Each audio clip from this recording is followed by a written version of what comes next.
अरे शुक्र कर दीजिए, हमारे एमपी मिश्रा जी के दोस्त भी आए हुए हैं, साथी लोग भी आए हैं, सबके लिए कहिए एकदम पूरा चीज और कर देते हैं। कैसे हो, क्या कहना है आपका?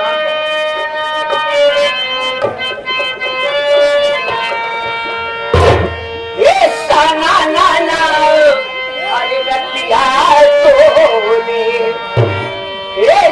ना ना ना अरे रतिया तोले, अरे बाहे जब पवन बहो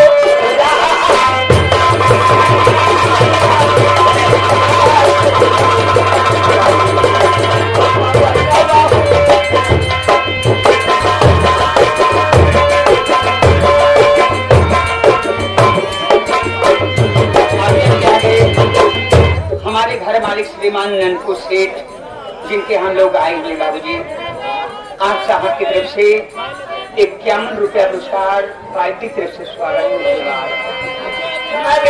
से शुक्रिया अदा करती हूँ।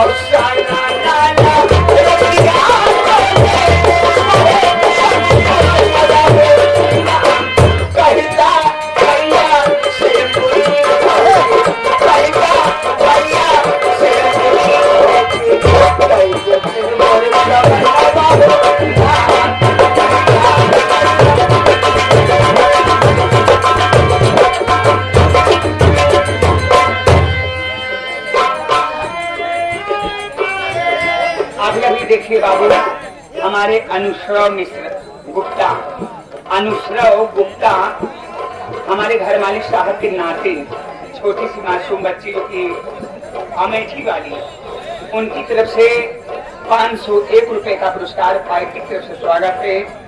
अब ये भी बड़ी खुशी की बात है, हमारे एमपी मिश्रा जी, हमारे गुरु जी की तरफ से 1001 रुपए का पुरस्कार, पार्टी की तरफ से स्वागत है। बहुत बहुत धन्यवाद। मैं भी प्रणाम करती हूँ गुरु जी।